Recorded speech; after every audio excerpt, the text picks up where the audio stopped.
Cerita sedih matrilineal Minang, Ujang, Upik, dan mertua Udin. Malam itu, Ujang duduk terdiam di depan pintu rumah kecil mereka, memandang rembulan yang tampak pucat di langit. 10 tahun sudah berlalu sejak ia menikahi Upik, perempuan yang mencuri hatinya dengan senyuman lembut dan tatapan penuh cinta. Namun, seiring berjalannya waktu, Ujang merasa semakin terasing dalam hidupnya sendiri. Ia merasa terjepit antara cinta pada Upik dan kewajibannya sebagai Sumando, seorang suami yang berada di bawah garis keturunan ibu. Dalam budaya Minang, sistem matrilineal menetapkan bahwa suami harus tunduk pada keluarga besar pihak istri.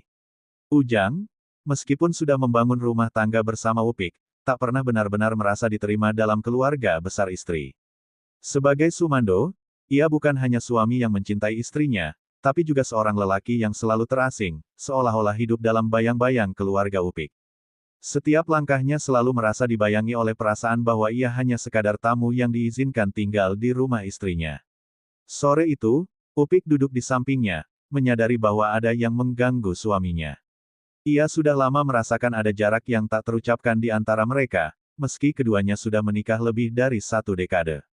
Upik yang selalu penuh kasih, mencoba membuka pembicaraan. Ujang, katanya dengan lembut, aku ingin tahu, sudah lama kita tidak pergi ke kampung, bertemu dengan ibumu. Bagaimana kabar dia? Aku ingin mengenalnya lebih dekat, aku ingin berkunjung. Ujang terdiam, jantungnya berdetak lebih cepat. Sebuah perasaan sesak mulai mendera hatinya. Sejak mereka menikah, Upik tak pernah sekalipun menanyakan tentang ibunya, dan Ujang pun tak pernah mengungkitnya.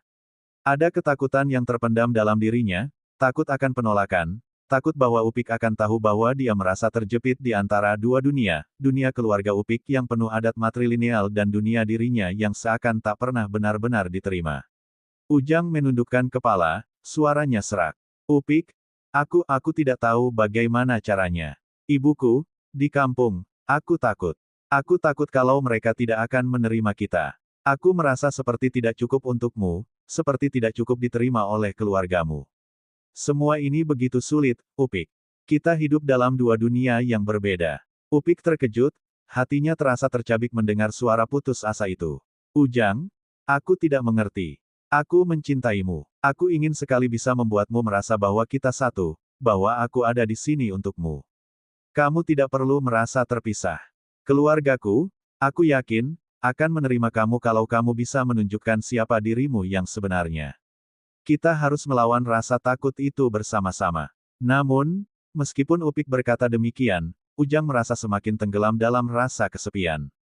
Dia merasa bahwa meskipun Upik menginginkan keluarganya menerima mereka, dia sendiri tidak bisa lepas dari perasaan terasing sebagai Sumando, seorang yang tak pernah benar-benar bisa dipandang sejajar dalam sistem matrilineal itu. Hari berikutnya, mereka menerima kunjungan dari Udin, mertua laki-laki Ujang. Udin, yang dikenal tegas dan keras, datang ke rumah mereka dengan wajah serius. Duduk di ruang tamu yang sederhana, Udin menatap Ujang dengan tajam. Tanpa basa-basi, Udin bertanya, Ujang, sudah 10 tahun kita tidak mendengar kabar tentang ibumu. Aku ingin tahu, bagaimana kabar dia? Kapan kita bisa bertemu? Pertanyaan itu seperti petir yang menyambar Ujang. Tidak pernah selama ini Udin bertanya tentang ibunya, dan sekarang, mendengar kata-kata itu, hati Ujang terasa seperti terinjak-injak. Ia merasa seolah-olah dihadapkan pada kenyataan yang tak bisa ia hindari, bahwa sebagai seorang Sumando, ia harus terus-menerus berada di bawah bayang-bayang keluarga besar Upik. Ujang menundukkan kepalanya lebih dalam. Ia merasa ada air mata yang hampir menetes, tetapi ia menahannya. Udin, aku tidak tahu bagaimana mengatakannya, kata Ujang dengan suara serak. Aku sudah terlalu lama merasa terasing. Aku takut kalau ibuku tidak akan diterima. Aku takut kalau mereka merasa aku bukan siapa-siapa dalam keluarga ini. Aku takut jika aku membawa Upik, mereka akan melihat kita berbeda. Udin terdiam. Untuk pertama kalinya, Udin melihat ketulusan dalam mata Ujang yang penuh kecemasan.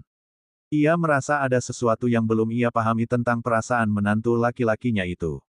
Setelah beberapa lama, Udin menghela napas dan berkata dengan suara lebih lembut, Ujang, aku tahu, menjadi Sumando bukanlah hal yang mudah. Kamu selalu berada di bawah bayang-bayang adat. Tapi kamu harus tahu, kita ingin kamu menjadi bagian dari keluarga ini. Bukan hanya sebagai suami dari anak kami, tapi sebagai keluarga kami.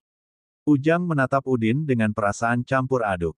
Kata-kata Udin tidak langsung menghapus rasa takutnya, tetapi itu memberinya secercah harapan. Kamu tidak sendirian, Ujang. Jika kamu takut, kami akan menemanimu.